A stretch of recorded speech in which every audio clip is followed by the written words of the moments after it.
네, SS 전문가들과 이야기 나눠봅니다. 한양증권 전소영 연구원 주식소녀 이순복 주님께서 자리하셨습니다. 네, 안녕하세요. 하루에 10%씩 막 떨어지니까 이제 뭐 6% 정도로 낙폭 줄이고 이게 감이 안 잡혀요, 이제. 네, 그렇죠. 그러니까 워낙 높이서 놀다 보니까 이 탄력과 이 변동성이 도대체 이게 얼마나 빠진 거고 얼마나 반등했는지 감이 안 오는 그러니까요. 것 같아요. 네. 어제 정말 분위기 침체됐었거든요. 정말 우리가 경제증권 방송을 대표해서 여러분들에게 정말 죄송하다는 말씀도 드리고 대책 전망 잘 못해드려서 또 위안해드리지 못해서 죄송하다라고 말씀드렸는데 사실 어제가 바닥이길 바랬습니다. 너무 바랬기 때문일까요? 많은 전문가들도 바닥 확인했다. 1800.00에서 바닥 확인했다라고 섣부른 판단이었나 봅니다. 오늘 아침부터 정신이 없었는데요. 시황 점검하면서 판단해 가시죠. 첫 번째 주제입니다.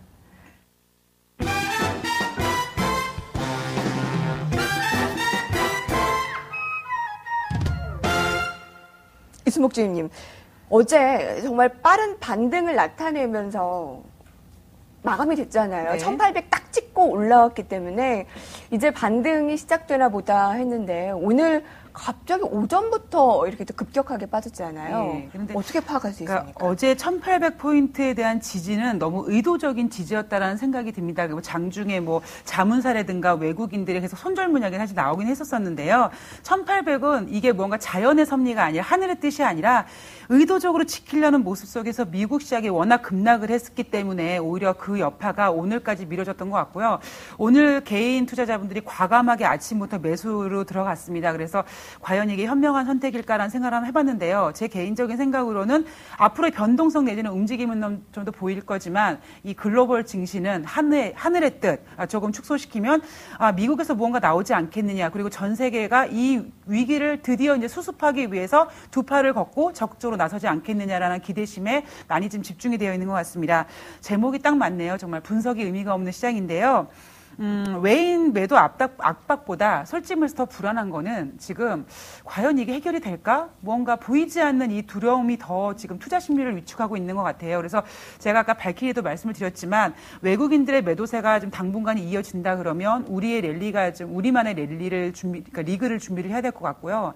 제가 오늘 이제 연기금이라든가 이런 그 우정사업본부 이런 거 자료를 준비하면서 그런 생각을 해봤습니다. 시청자분들한테 진단을 제대로 못 해드려서 죄송합니다라는 인사하는 것도 중요하지만 지금 많은 분들이 힘들어하실 동안에 빨리 정신 번쩍 차리고 앞으로를 준비할 수 있게끔 도와드릴 수 있는 방송을 해야 되겠다는 생각을 한번 해봤는데요. 자, 이제는 투자 심리에 많이 위축됐고 떨어질 만큼 떨어졌고 이제는 뭐 그러면 어떻게 해야 될지 갈피를 못 잡는 상황에서 키는 오바마 대통령과 미국 정부와 FOMC에서 이제 무언가 히든 카드를 내놔야 될 것 같습니다. 이제 우리나라 시간으로 10일이죠. FOMC에서 뭔가 3차 양적에 대한 무슨 이슈라든가 그런 좋은 이슈가 나올 것 같은데요. 물론 그 뒤에도 그게 가능성, 성공 여부에 대해서 말이 많을 것 같습니다. 거기에 따라서 8월달 장이 뭐 지금 딱 바닥을 딛고 올라간다 이런 모습은 아니지만요. 이제 어느 정도 우리가 받아낼 투면은 다 받아냈고 이제 손 들 사람들은 다 들고 이런 상황에서 뭔가 새로 다시 길을 닦고 건물을 세워야 될 이런 입장이다 보니까요. 이번 주에 미국에서 굉장히 희망적인 그 이슈가 하나 나와서 일단은 빨리 마음적으로 하는 1900포인트, 2000포인트 근처까지라도 회복을 좀 했으면 좋겠다는 생각이네요. 시간은 걸릴 테지만 그래도 좀 안심이라는 게 굉장히 중요하니까요. 미국에서 과연 우리에게 정말 선물 조그만한 뭐 해답을 찾을 수 있을지 모르겠습니다. 전소영 의원님 어떻게 보셨어요? 네, 시장이 뭐 계속해서 그 FOMC에 대한 기대감이 좀 높은 상황입니다. 일례로 지금 미국의 신용 등급이 하향 조정된 이후에 오히려 미국의 다우지수보다는 유럽이라던가 아시아 증시의 폭락세가 더 심화되는 이런 모습들이 결국에는 모든 시장이 미국만 바라보게 되는 이런 형국으로 지금 가고 있고요. 지난 주말에 휴가를 떠났던 오바마 대통령이 급격하게 돌아와서 백악관에서 연설을 했습니다. 거기에서 한 내용들을 살펴봤는데 상당히 실망스럽게 그지없었습니다. 왜냐하면은 이 이런 것과 관련해서 결국에는 때를 쓰는 것과 같은 이런 양상들을 보였는데요. S&P가 신용 등급을 하향 조정했더라도 우리는 미국채가 트리플 A라는 이런 신뢰에 여전히 변함이 없다. 그리고 의회는 계속해서 이 재정 감축안이라던가 이런 것들에 대해서 좀 통과를 시켜야 된다라고 의회를 계속 압박하고 있는 정치적인 모습을 보이는 그런 모습이었습니다. 사실 시장에서는 이런 것들에 대해서 좀 재정 정책이라던가 통화 정책 외에 다른 이런 정책들을 좀 기대했던 영향이 있었는데요. 따라서 미국 증시가 이런 오바마 대통령의 연설 이후에 또 다시 급격하게 하락하는 이런 모습들을 보인 것도 어떻게 보면 시장의 기대감이 실망감으로 바뀌는 이런 모습들이 나타났기 때문입니다. 현재 이런 모습들은 결국 시장이 심리에 의해서 움직이는 이런 장이라는 것을 확인을 할 수가 있고요. 기술적으로는 과매도 국면이지만 심리가 회복이 먼저 돼야 이 과매도 국면이든 어떤 국면이든 기술적으로 회복한다라는 이런 것, 결국 심리가 가장 관건이라는 것을 다시 한번 확인할 수 있었던 이런 장이었습니다. 그리고 다우지수에서 하나 확인할 것은 미국 증시, 그러니까 미국 금융시장에서 미국채 금리가 상당히 많이 하락을 하면서 2년 단기물 같은 경우는 우리가 미국의 기준금리를 0에서 0.25%로 이제 레인지로 잡고 있는데요. 미국 2년물 금리가 0.75%까지 하락했습니다. 거의 기준금리 하루짜리 콜금리와 비슷한 수준까지 하락했다는 얘기인데요.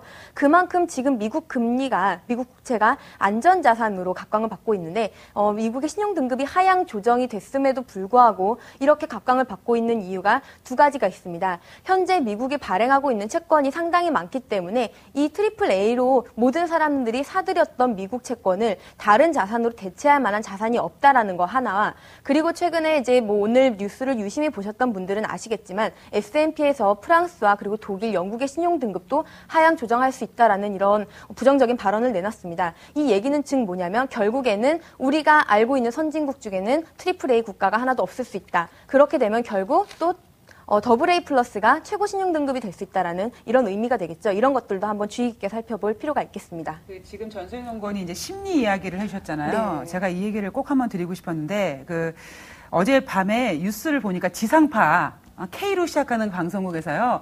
우리 주식하시는 분들 신한금융투자증권의 심재엽 팀장님 다 아실 겁니다. 아마 초청도 했잖아요. 근데 그분을 인터뷰 자막에 나가는데 밑에 뭐라고 나가냐면 심재영이라는 이름으로 나가는 거예요. 그래서 구력이죠. 이렇게 하실 지상파 같은 경우에는 증권 전문이 아니다 보니까 잘 모릅니다. 이렇게 우리 투자하시는 분들은 대충 어느 센터장 이름이 뭐다 이럴 정도는 아는 정도인데도 불구하고 지상파에서 지금 무언가 장이 막 빠지니까 이걸 이슈화시켜서 뉴스의 헤드라인으로 계속 보고를 하면서 심리적으로 더 위축시키는 부분인 것 같습니다. 그래서 오히려 투자하시는 분들이요, 그러니까 주식 안 하시는 분들이라도 좀 너무 그런 거에 대해서 좀 이렇게 흔들리지 않으셨으면 좋겠어요. 어제 태풍 무이파의 금융시장 요동의 특집 방송 많이들 보셨을 겁니다. 근데 지금 미국에서 이제 FOMC 회의를 우리가 좀 기다리고 있지 않습니까? 근데 미국에서 뭔가 하나 나온다고 한들 또 이런 얘기 나와요. 지금 미국보다 더 심각한 건 유로존 금융위기다라는 건데 어떠세요? 애널리스트의 입장에서는 어떠세요? 제가 SS에서 상당히 많이 언급을 드렸습니다. 미국보다 더 중요한 것은 유럽이다. 미국 같은 경우는 신용등급 하락이 상당히 중요하지만 유럽 같은 경우는 지금 부채를 갚지 못해서 국가가 디폴트 날 국가들이 지금 한둘이 아니기 때문에, 그리고 이런 것들을 통화 정책으로 어느 정도 막을 수 있음에도 불구하고 유로존이라는 하나의 공동체로 묶여있기 때문에 이런 재정 적자를 줄일 만한 이런 통화 정책을 사용하기가 상당히 어렵다라는 이런 부분들이 있습니다. 게다가 지금 독일과 ECB에서 계속해서 EFSF, 유럽 재정 안정 기금의 확충 방안을 놓고 계속해서 의견이 대립하고 있는데요. 오늘 발표됐던 S&P에서 독일의 신용 등급을 하향 조정할 수 있다라는 이런 근거가 결국에는 EFSF에서 그 금액을 증액할 경우에 독일에 내는 분담금이 상당히 많아집니다. 이렇게 될 경우에 독일의 신용 등급도 똑같이 하향 조정될 수 있다라고 언급을 하면서 결국에는 유로존의 위기를 같이 언급을 하는 것을, 같이 분담하는 것을 신용평가사에서 상당히 위험하게 바라보고 있다는 것을 확인을 할 수가 있고요. 이 유럽의 재정 위기는 결국에는 부채를 청산해야지만 가능한 거기 때문에 단기간에 해결되는 문제가 아니라 상당히 오랜 기간 동안 고통스럽게 진행될 것이기 때문에 이런 것들이 상당히 부담으로 작용할 수 있다는 거죠.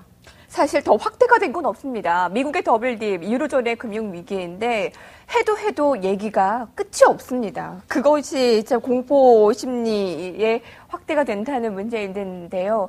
유진투자증권 도곡지점 장대준 부장에게 오늘의 시황포인트 더 자세하게 듣겠습니다. 안녕하십니까? 네, 안녕하십니까? 네, 수급적으로도 분명히 더 중요한 게 있을 텐데요. 우리 연기금 뭐 여러 쪽에서 기관 쪽에서 지금 자금 집행하겠다라는 그래도 그나마 아주 희망적인 얘기가 들렸고요. 어떻게 보셨습니까? 예.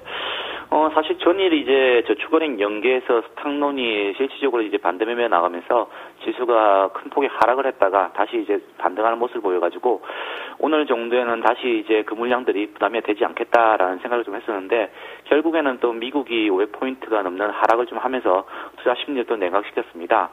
전일 뭐 사상 최고치의 뭐 하락을 보였었는데 오늘 또 갱신해버렸습니다. 180포인트가 넘게 하락하는 그런 좀 모습을 보였었는데요. 결국에는 또 이제 전일과 마찬가지로 장중에 로스컷이 나왔고요. 그리고 신용과 관련해서 반대 매매가 좀 나오면서 결국에는 이제 물량 추세가 되면서 주가가 이제 큰 폭의 좀 하락을 좀 했던 것 같습니다. 아무튼 이제 투자 심리가 냉각되면서 전체적으로 본다고 하더라도 코스닥에서 190개 이상의 하한가가 갔다가 결국에는 다시 증시 대책이 좀 나오면서 주가가 좀 안정되는 모습을 좀 보였는데요. 아무래도 오늘 같은 경우도 마찬가지로 투자 심리에 상당히 이제 위축이 좀 되는 하루였고요. 결국에는 전체적으로 시장 자체가 증시 안정화 대책만 좀 기대하는 그런 모습이었고요. 아무튼 뭐 저쯤에서는 뭐 100포인트 이상을 갖다가 반등을 했기 때문에 내일 한 번 더 좀 지켜봐야 되지 않을까라는 생각을 좀 합니다. 이순복 주임님, 네. 오늘 수급 한 가지만 여쭤보면요. 외국인들이 어제 현물 매도를 많이 줄였기 때문에 우리가 네. 반등을 기대하지 않았습니까? 근데 네. 오늘 하루 만에 다시 이렇게 급격히 매도를 나타냈어요. 네. 어떻습니까? 이거 사실 되게 우려되는 부분이고요. 이게 특히 이제 저 같은 경우에는 지금 오늘 이 매도가 내일 모레 있을 이제 옵션 만기랑 뭔가 고려해서 같이 생각을 해봐야 되지 않을까 싶습니다. 그래서 워낙 지금 외국인들은 지금 파생상품의 맛을 들였다 보니까요. 현물을 들었다 놨다 하면서 지금 오히려 수익 쪽에서는 이 선물 쪽에서 많이 수익을 내고 있기 때문에 오늘 매도에 대해 사실 우려될 부분은 되지만요. 일단 옵션 만기일에 얘네들이 어떻게 포지션을 바는지 지켜보셔야 될 것 같고 지금 외국인의 의미는 솔직히 이렇게 매도를 해서 돌아오면 괜찮습니다. 그런데 이 이슈가 미국에서 무언가 글로벌에 대한 키포인트가 안 나오고 이게 성공 가능성에 대한 이슈가 계속 된다 그러면 외국인들이 당분간 돌아오기가 좀 어렵거든요. 그럼 이 지금 오늘 저렇게 많이 팔았는 게 이제 일단은 당분간은 좀 매도폭을 줄이기를 좀 기다릴 수밖에 없는 상황이 돼버린 것 같아요. 네, 어제와 너무 다르잖아요. 그렇죠. 자, 개인과 외국인들이 매도를 급격하게 변동 나타내고 있는 가운데 기관들이 다행히 좀 받쳐줘서 다행인 거죠. 네. 자, 미국과 중국의 시나리오를 좀 더 자세히 볼 텐데요. 다음 주제로 넘어가겠습니다.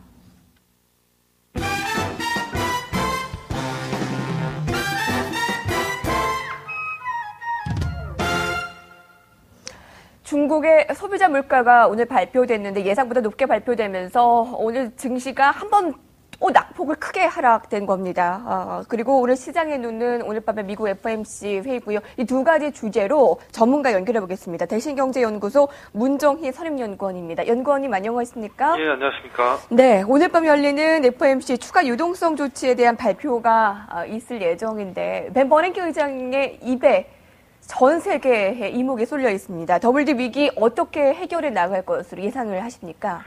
예, 일단 WTI에 대한 얘기는 나오지 않을 것 같고요. 오히려 이번에 버냉키 의장의 연설 중에서는 아무래도 이제 전월과 동일하게 시장 안정 차원에서의 금리 동결 및 저금리 유지에 대한 멘트가 똑같이 삽입될 것으로 예상이 되는데요.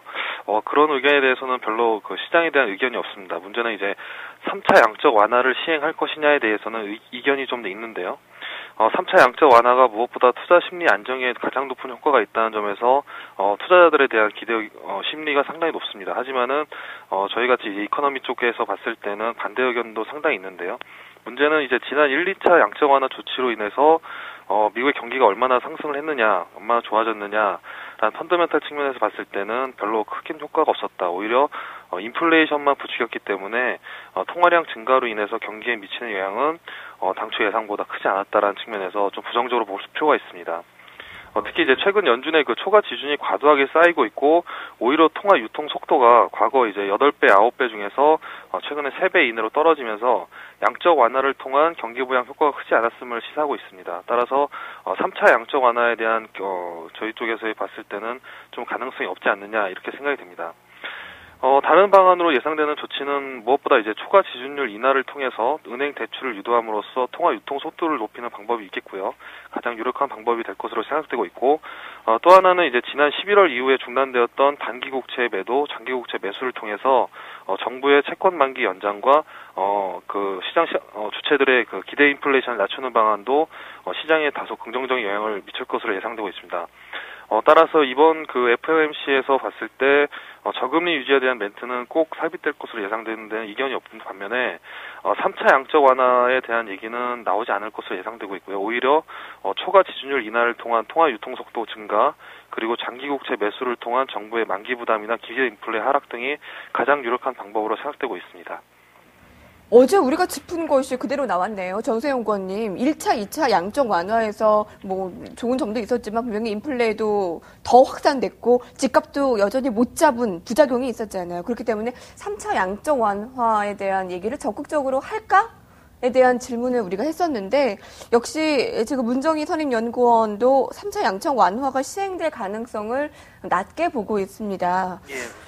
자, 그러면 좀 중국 얘기로 좀 넘어가 볼까요? 소비자 물가 지수가 예상보다 높게 나오면서 좀 긴축 고삐를 더 잴 것으로 보이는데 어떻게 영향 예상해 볼 수 있습니까? 예, 금일 이제 7월 중국의 소비자 물가 상승률이 발표가 됐는데요. 전월 6.4%보다 0.1%포인트 상승한 6.5%를 기록했습니다. 연내 최고치를 기록했고요. 역시 이번에 그 소비자 물가 상승의 원인이었던 식품 가격 상승, 특히 이제 돈유 가격의 상승이 주된 원인인 것으로 나타났습니다. 소비자 물가 상승률이 연내 최고치를 기록했고 전월보다 0.5% 상승함에 따라서 중국 정부가 추가 금리 인상을 시행할 가능성도 예상할 수 있겠는데요. 하지만 이제 물가 수준만을 감안해서는 금리 인상 가능성을 부정할 수는 없지만은 최근 이제 아시다시피 그 글로벌 금융시장의 불안 그리고 유럽과 미국의 재정위기 고조, 국제 유가 등 원자재 가격의 하락 등을 감안하면 당장 중국 정부가 적극적으로 금리 인상을 시행할 가능성은 오히려 낮아졌다고 생각됩니다.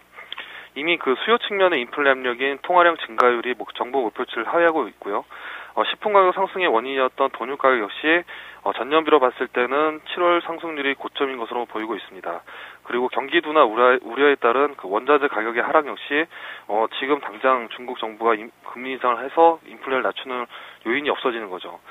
중국 정부가 소비자 물가만을 고려한다면은 금리 인상을 할 가능성이 배제할 수는 없지만은 최근에 글로벌 증시 측면이나 유럽과 미국의 재정위기 측면 그리고 원자재 가격의 하락 등을 감안하면 이번 달에는 금리 인상을 시행하지 않을 가능성이 매우 높습니다. 이번 주에 저희 금통위에서도 금리 인상 가능성이 매우 낮았는데요.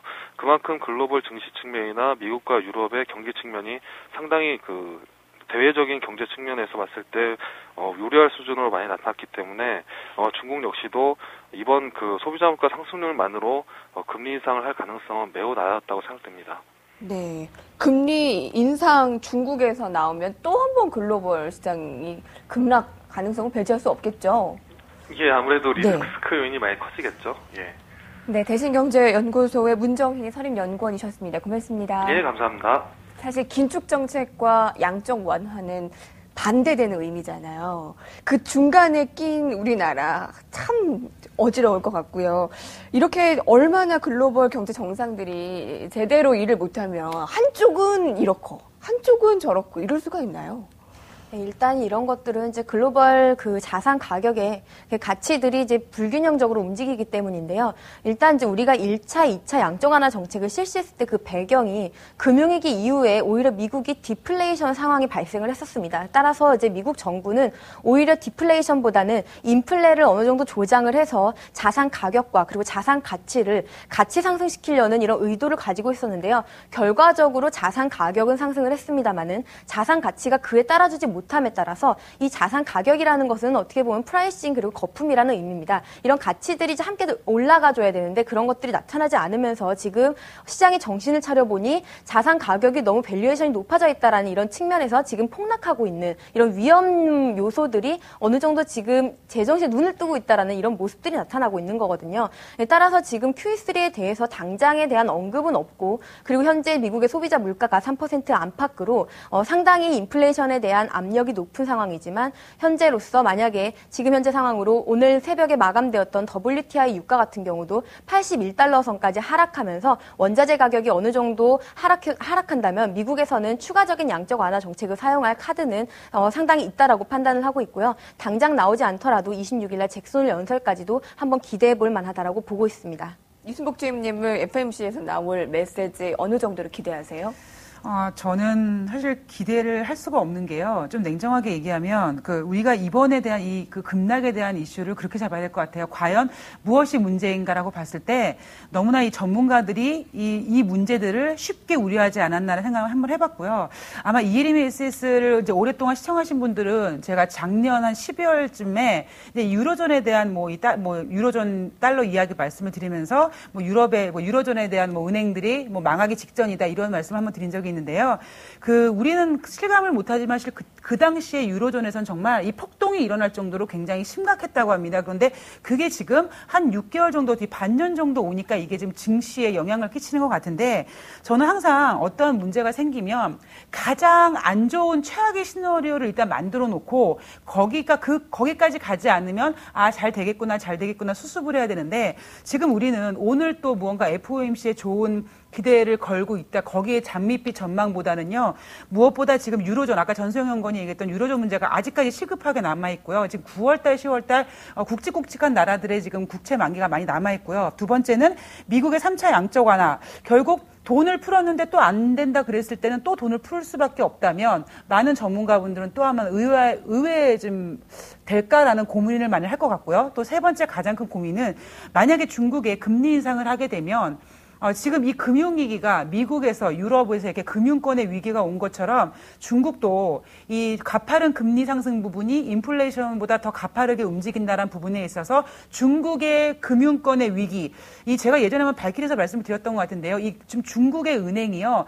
전 세계 글로벌 안에 1000대 은행 안에 들 정도로 굉장히 굵은 은행들이 많습니다. 이런 은행에 만약에 금융위기가 오면은요. 리먼 사태 못지않게 그 타격을 우리가 직격탄으로 받을 수 있기 때문에 항상 지금 우리가 FOMC에 좋은 긍정적인 전망을 갖고 가지 마시고요. 일단은 최악의 시나리오를 일단 만들어 놓고 무언가 수습하는 과정에서 내 계좌에 대한 리스크 그리고 어떤 종목을 살지 이런 걸 한번 이렇게 구별을 해야 될 때인 것 같아요. 네.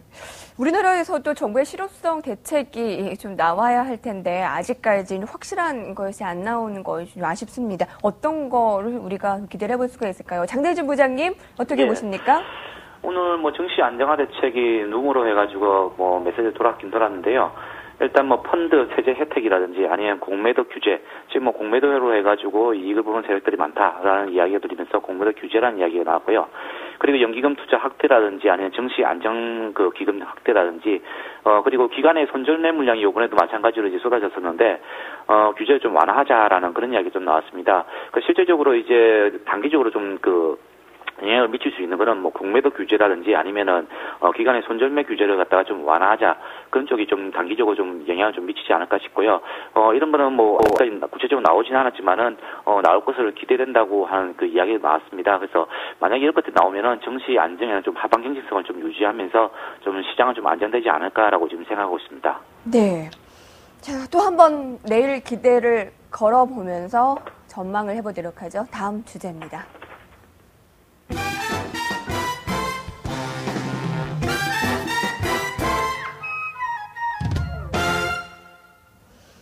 이어지는 블랙데이. 어제는 블랙 먼데이였죠. 오늘은 또 검은 화요일이라네요. 지난 금요일은 검은 금요일. 내일은 회색이라도 될까 모르겠습니다. 자, 한국투자증권에서는 서킷 브레이커가 이틀 연속 나온 이후에 급반등이 일어났다라는 보고서를 아주 체계적으로 내놨습니다. 조금 희망적인 얘기네요. 그리고 연기금 적금 집행과 이 시간에 지금 대만과 호주 증시 반등 여러 가지 우리가 신호들을 좀 발견할 수 있었습니다.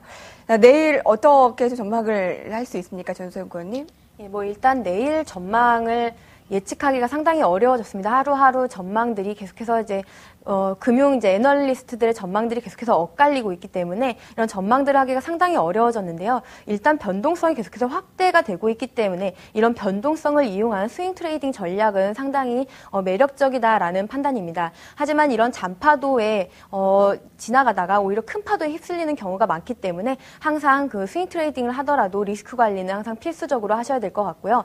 그리고 이제 대외 악재가 계속해서 불거지고 있고 미국보다도 유로존의 위기들도 계속해서 같이 불거지고 있기 때문에 이런 부분들을 함께 체크를 하셔야겠습니다. 현재는 지금 글로벌 자산이 리밸런싱이 지금 진행이 되고 있는 모습이고 이런 진행들이 상당히 오랜 기간 나타날 것으로 예상이 되고 있습니다.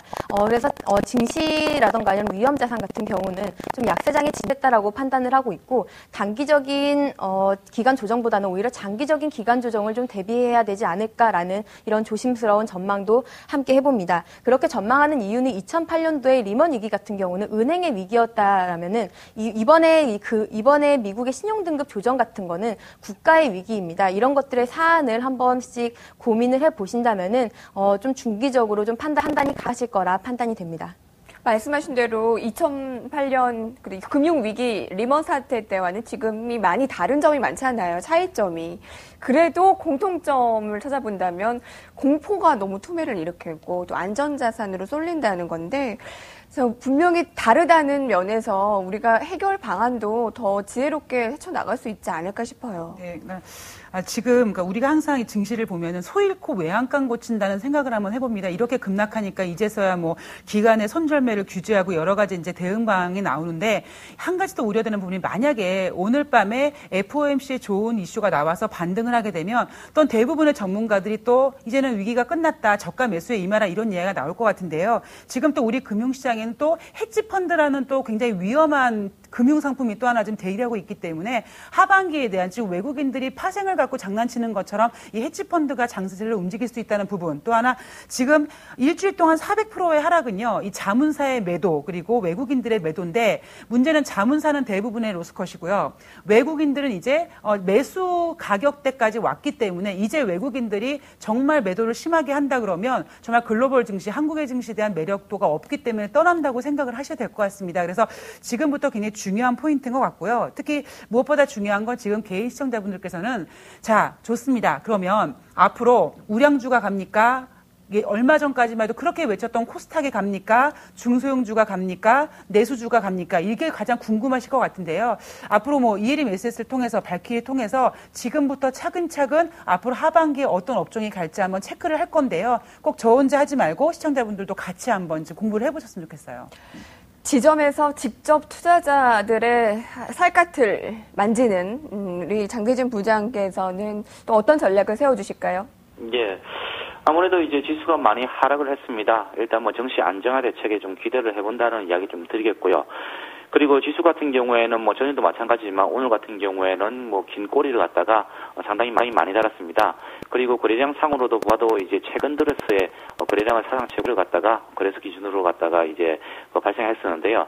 그 부분 자체가 이제 꼬리를 달면서 이제 발생했던 부분 자체이기 때문에 상당히 좀 긍정적이 아닌가라는 생각이 듭니다. 그래서 기술적으로 본다면은 지수는 좀 하방 경직성을 갖다가 좀 기대를 할 수 있다라는 생각이 들고요. 최근 들어서 하락이 뭐 기술적인 어떤 뭐 분석에 전혀 미치지 않겠지만은 지금 봐서는 다시 이제 긴 꼬리를 달았기 때문에 기술적 반등을 갖다가 좀 기대해 보시지 않을까라는 생각이 듭니다. 그래서 뭐 투매를 갖다가 동참하기보다는 오히려 좀 안정되기를 갖다가 기대를 하고 좀 기다리시는 전략이 낫지 않겠나 생각합니다. 네. 나중에 내가 왜 팔았을까? 후회하는 날이 과연 올까요? 네. 네. 자, 여우밤이었습니다. 3명의 전문가와 함께했습니다. 고맙습니다.